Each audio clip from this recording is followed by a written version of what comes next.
Hey everyone! Today we're going to be talking about his Dark Materials episode 2, which is called The Idea of North. I am going to go ahead and give this episode an A, which I didn't think was possible, but it had so many juicy, interesting, emotionally complicated things that I adored. So let's get into it. I thought this episode was really fantastic in terms of learning about Mrs. Coulter and starting to understand her as a character. If we continue reading The Subtle Knife and The Empress Spyglass, we get to know her even better. But I think this portrayal of her from Ruth Wilson really hinted at a lot of things that are coming down the road. We also had a really interesting and exciting introduction to the travel between worlds that we learn about in The Subtle Knife. But in this episode, we saw Lord Boreal travel between the Oxford that Lyra lives in and the Oxford that we live in. And I wasn't anticipating that travel this early on in the series, but I do think it made it even more interesting, and we got to see that the parallel universes that Lord Asriel postulates in the first episode are real, and not only that, but the Magisterium already knows about them to some degree. For me, this episode was all about Mrs. Coulter. We saw so many different facets of her that I think really helped to shape our knowledge of her as a character and understand just how deep she is. At the beginning, we saw her as the breaker of glass ceilings at the Royal Arctic Institute. We see her become extremely emotionally manipulative of both Lyra and the kids that have been captured by the gobblers. We see her struggle for power with the Magisterium. We see her breaking some Magisterium balls as well. And then we have a very, very quick moment when we see her potential intimacy with Lord Boreal. She's a very charming hustler. We know that she is also a woman of great ambition, and as Philip Pullman said it best, she really is a cesspit of moral filth. She has very few boundaries and very few limitations of how far low she'll go. So many things happened in this episode. We see at the very beginning that Lyra is moving into Mrs. Coulter's apartment building, which is massive and also extremely elegant. We see this beautiful elevator, and after a very quick tour, Mrs. Coulter takes Lyra to her new bedroom. And Lyra and Pan talk about how this could be a good thing for them, a new home. We see Lyra and Mrs. Coulter have breakfast on Mrs. Coulter's patio a few times. The first time it happens, Lyra is walking very precariously on the ledge, and Mrs. Coulter tells her she's never really been okay with heights because she always has the urge to jump. It was such a strange moment that I really noticed it the first time I watched the episode. For me, this is all about how controlled Mrs. Coulter is. She's such a tightly wound, very poised person. She's so calculated, but she still has a tendency for self-destruction. She still has a craving for a bit of mayhem. And I think that kind of explains why she's in the situation she is, basically conning her daughter into becoming an assistant to her without telling her the truth at all.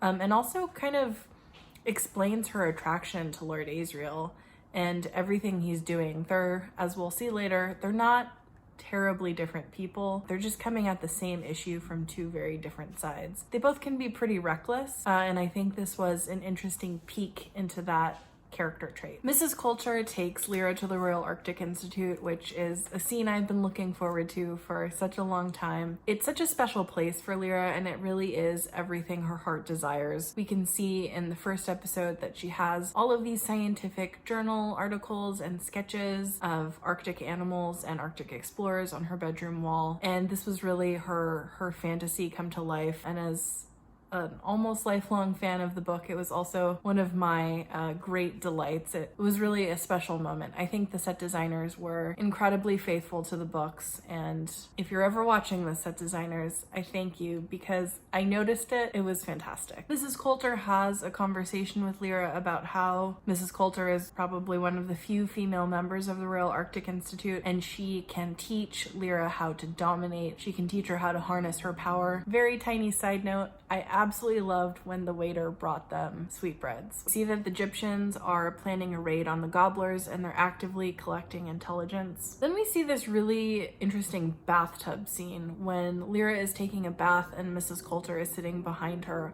washing her hair. From a distance, it looks like a really sweet moment that a mother might have with her daughter, and Mrs. Coulter is very gently teaching her how to groom herself, and she's being pretty delicate with Lyra. She does make a comment that Lyra should probably think about a new haircut because her current one is not so flattering, and Lyra responds with a very tall tale about how she and Roger were stuck in a grain silo at some point, and they use Lyra's hair as rope to help them escape. I really liked this because we know from the books that Lyra is a mighty storyteller. It is not only one of her strengths, it probably is her biggest one. It is also the one that gets her in trouble later.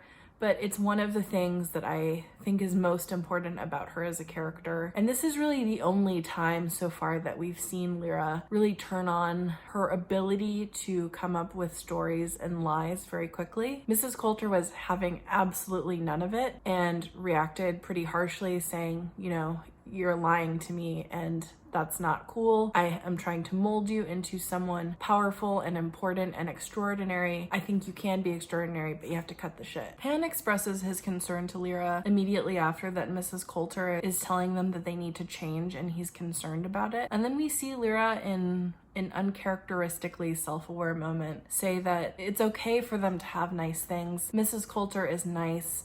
And Mrs. Coulter is really the only person who's ever told her that she could be extraordinary. My heart broke a little bit for Lyra when she said this because it is almost a direct reference to Lord Asriel screaming to Roger, everyone is special. Mrs. Coulter is really celebrating Lyra in a way that Lyra's never been celebrated or recognized. As someone who's always craved their parents' validation, I get it. And I don't think that this is the same Lyra that we see in the books, but I think it's smart and it certainly helps us understand Lyra's attachment to Mrs. Coulter already and prepares us for the great disappointment that Lyra will feel when she realizes how terrible Mrs. Coulter really is. We get to see the Egyptians raid the Gobbler warehouse where they think that gobblers are keeping the kids. This is something that is kind of in the background in the book, as are a lot of the scenes in this episode, and we do see Farder Coram find Billy Costa's adorable green sweater vest, so they know that the kids are alive and that the kids are being moved. Immediately after this, we do see Roger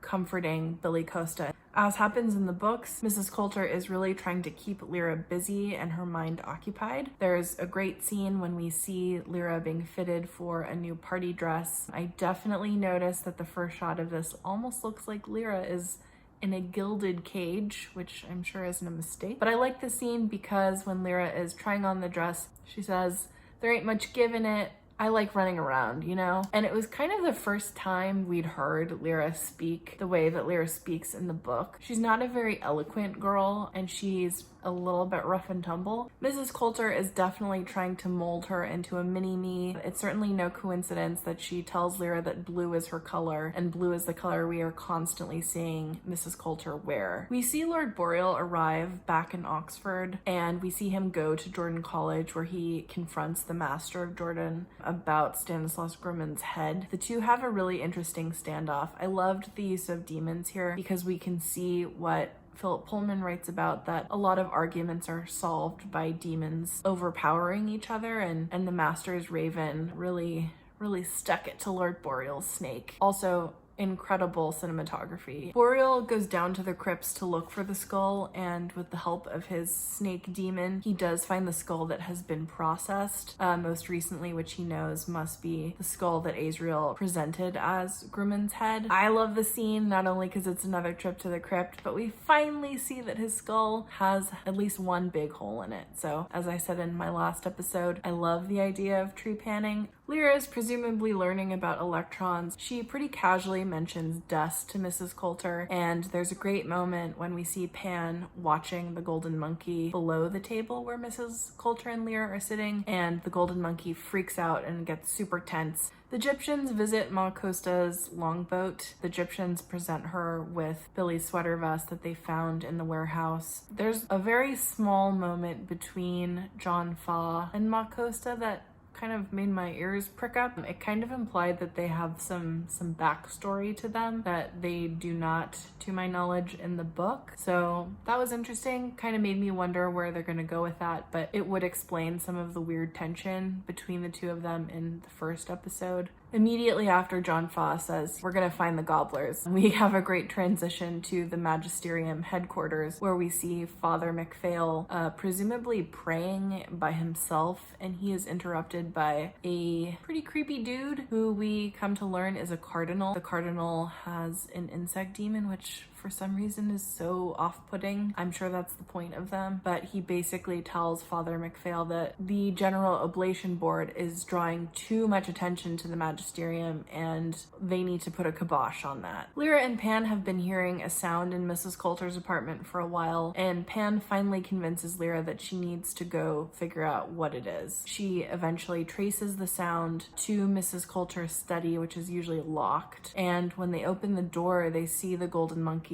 sitting there looking pretty damn guilty. It's a weird moment because he is not with Mrs. Coulter, and when Lyra turns around, she sees Mrs. Coulter in this kind of ghostly white nightgown down the hall, and the distance between them is pretty great. We know that demons and humans are supposed to be physically close, also emotionally close, psychologically close, all the time. So the fact that there can be so much distance between them is very weird and a cause for alarm. Lyra herself says, "This isn't natural. Who are you?" And Mrs. Coulter says, "You know, you're sleepy. He's been with me the entire time." And sure enough, as soon as she says that, we see the golden monkey walk out from behind her. And we're thinking, like, does she have a double demon? Does she have like a spare demon that she keeps in the study? But it's pretty clear that something very strange is going on. Foreshadowing, of course, to what is going to happen with Lyra and Pan themselves. I have questions about this. I have a lot of questions. I really racked my brain, I racked my notes, I racked the books about whether there is any chance that Mrs. Coulter and her golden monkey demon were severed in the books. I have not found any evidence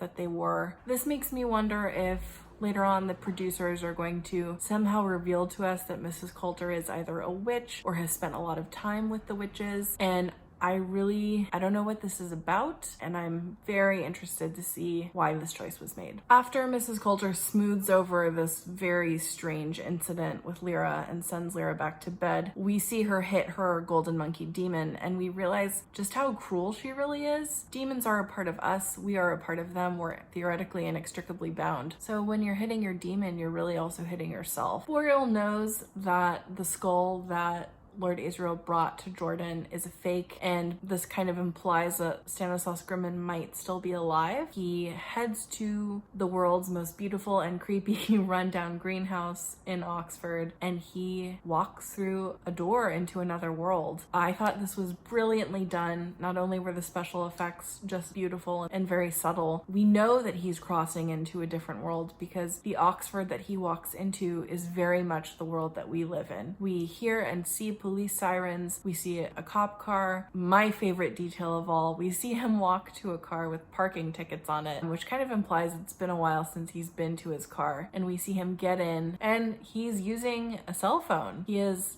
the world's slowest texter. Father MacPhail and one of his magisterium minions go to visit Mrs. Coulter at her apartment. The minion has another insect demon which likes to hang out on his face, very deliberately creepy. This was a really interesting scene to see the power dynamic between Mrs. Coulter and these two religious men who are perhaps not her superiors, but do have an authority that she might not have. Also a great way to get at the fact that she is kind of a renegade in the church. She is not a holy woman, she hasn't taken any vows, and she is going to use all of her powers that are available to get what she wants. Mrs. Coulter pretty obviously makes Father MacPhail uncomfortable, and I think it is incredibly intentional on her part. She starts their conversation in her study by putting her elevator key inside her bra, and Father MacPhail definitely takes notice. She offers him tea, which of course he refuses to drink. When she offers him water, he says, "I'm not thirsty," which was a great line. And she basically flops down in her chair. We can see from her posture that she is very comfortable in her own skin and kind of challenging Father McPhail to come at her, which he does. Lyra wanders out of her bedroom even though she's been told to stay in there while the grown-ups talk, and she is caught eavesdropping by the creepy dude with the insect demon on his face. As soon as that happens, Pan basically says, "These people are magisterium. The master told us that the alethiometer is illegal and we need to make sure that it's hidden." So Pan really has, as always, the logic and the level-headedness to make sure things get done. After Lyra's caught eavesdropping, it's very clear that the men have reached their time limit at the apartment. Mrs. Coulter escorts them to the elevator, and before Father McPhail gets in, she blocks him from entering, and she says, "We have the opportunity to discover everything about dust here, and you're wasting it. We shouldn't be slowing down. We should be speeding ahead." And Father McPhail tells her that sacrifices must be made, and it seems like a bit of a veiled threat that she needs to get her shit sorted out. This isn't something that is really developed yet, but this is the moment when we realize that Mrs. Coulter and Lord Asriel are essentially after the same thing. This meeting really didn't go very well for Mrs. Coulter, and when Lyra walks into their drawing room with her white shoulder bag, Mrs. Coulter sees an opportunity to release some of her anger and says, "You look ridiculous with that." Lyra calls her on her bullshit and basically says, "You lost control with those guys. You're very angry." And Mrs. Coulter tries to repress the rage and says, "No, I'm not," and Lyra just will not back down. Mrs. Coulter's fuse is very short in this moment, and she makes a gesture that unleashes the golden monkey onto Pan. The golden monkey attacks Pan viciously. It is a very brutal fight between them, and we see Pan flicker between different animal shapes a few times. While the golden monkey has Pan pinned down, Lyra is constantly crying out and saying, "Please stop, you're hurting us." And at one point she says, "My uncle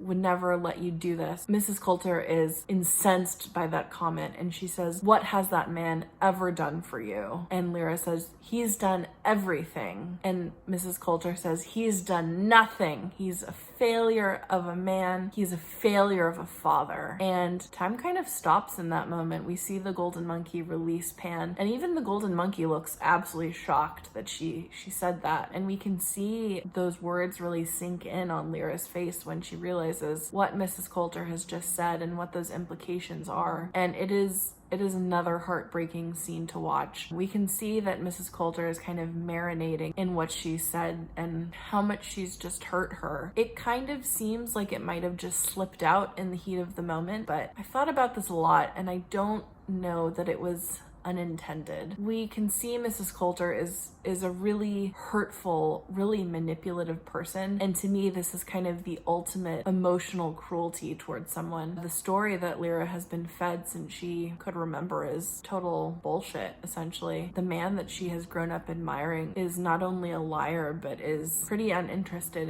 in his own daughter. After she hears that Lord Asriel is her father, Lyra's next question is, who is her mother? She asks Mrs. Coulter this question, and Mrs. Coulter says that Lord Asriel always had a different woman on his arm, so who could really say? This is really Mrs. Coulter sticking it to Asriel in a particularly vindictive way. We know Mrs. Coulter is Lyra's mother, and this scene makes it pretty clear how bitter and resentful she is. Lyra goes to her room to try to understand the information she's just been given, and she is clearly devastated. When Ma Costa tells her about her parents in the book, Lyra can kind of understand and accept that Lord Asriel is her father and integrate it into the story that she's woven for herself of how she came to be. We don't see that at all happen in this scene. Lyra just seems mostly hurt. It's pretty clear that all of the adults in Lyra's life so far have kind of failed her. On the other side of Lyra's door, we see Mrs. Coulter have her own tiny emotional meltdown. We do see her shake it off though. She literally kind of shakes her head after she's cried a little bit and she wipes away those tears. We see Lord Boreal in our version of Oxford meeting a man that we learn is named Thomas. Boreal shows him a picture of Stanislaus Grumman and says, "I'm looking for him and I think that he might be in your world, so dig up whatever you can." We see Mrs. Coulter and Lyra having breakfast again on the balcony, and it is a very tense breakfast indeed. The two of them are incredibly unhappy to be with each other and both take an opportunity to call each other liars. Mrs. Coulter also makes a little dig and says, "If you're not in people's lives, they can forget about you quite quickly." It seemed like it was superficially about Roger, but I think it was actually more about Lord Asriel. This is really Mrs. Coulter at her emotionally cruelest and sadistic. Mrs. Coulter leaves with the golden monkey, and Pan tells Lyra he doesn't think that Mrs. Coulter has been honest at all. She hasn't really looked for Roger and that they should probably figure out what she's doing, and this is the opportunity to do it. So when they're trying to rummage around the apartment and finding all of the doors locked, they spot a grill and they understand that there are actually like pretty extensive crawl spaces in the apartment. We see Lyra finally make it to Mrs. Coulter's study, and when she's going through Mrs. Coulter's desk, she finds all of these papers about the General Oblation Board of London, and then she finds blueprints for what she says is called the station. We know that that is actually Bolvangar. At the same time, Mrs. Coulter is visiting all of the kids who have been gobbled at one of their warehouses. It's kind of a strange scene because in the book, Mrs. Coulter is this very sweet, alluring, charming woman who lures the kids herself. This adaptation is a bit different. The kids have already been lured. This is potentially the first time they've ever met her. She tells the kids that they're going on a journey, they're going to the best place possible. The kids all write letters.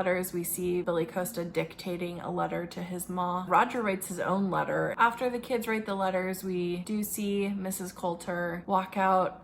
She sees a fire somewhere. She throws the letters in the fire, and we see Roger's letter to Lyra burning. Mrs. Coulter gets this kind of cartoonishly evil grin on her face. I didn't love this moment. I think it had so much more impact in the book because this is really when we understand the facade of Mrs. Coulter and that she is not at all what we think she is. That understanding that everything we know about her is wrong is wrapped up in her burning the letters in the book. We already know that she's a psychopath when this happens, so it just feels like another incident of her being super mean, super cruel, and super evil. Mrs. Coulter has her party at her apartment. We see Lyra carrying a tray of champagne and being the ultimate pet. When Carlo Boreal gets out of the elevator, he and Mrs. Coulter have a little flirty moment, and it kind of becomes a bit evident that they have something romantic going on. Lyra is eventually hailed over by a very beautiful young woman who we learn is Adele Starminster, a journalist. She has a butterfly demon, and she pulls Lyra aside and is trying to get information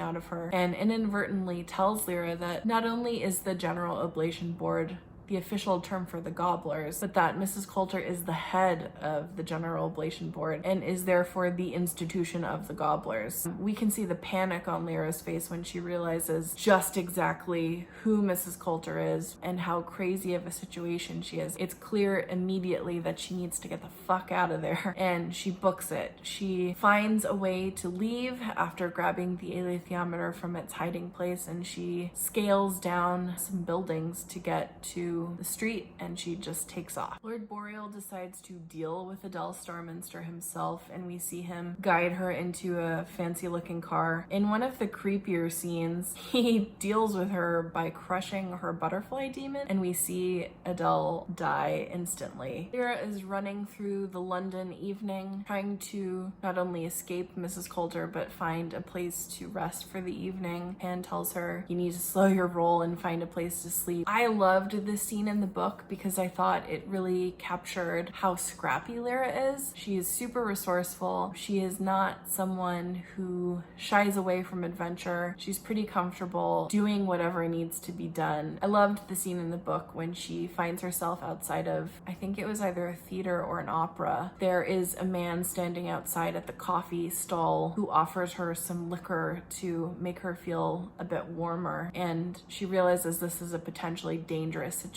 and he could be a pedophile essentially, and tells him that she's there to meet her father. He had a job, he is a murderer, and he does not look happy. It was just her inventiveness that I thought was so endearing and so clever, and of course also so funny. That certainly didn't happen in the show, probably for timing reasons, but the Lyra that we see in the show is not as resourceful as the Lyra we see in the book, and I wish that she were. We hear the same high-pitched sound that we heard before when Roger and Billy were being gobbled, and we see what looks like a fox demon in the distance. We know something bad is coming, and as Pan is kind of walking towards that demon, Lyra starts to follow him, and we see a hand clamp over her mouth so she can't scream. I think we're supposed to think that it's a gobbler, but I actually think that it's Egyptian. And that's it. Some parting thoughts, I guess. I really enjoyed this episode. I thought it was really well done, and I think it covered a lot of ground. I'm excited about what happens next. I think this is really how Lyra breaks free and how she is going to become her own person, how she's about to change a lot. Another thing that we do see is that the alethiometer starts working in this episode. Can't wait to see what happens with that. I can't wait to see her meet all of the Egyptians and kind of become involved with that community and see where it takes her. Thank you for going on this great YouTube adventure with me.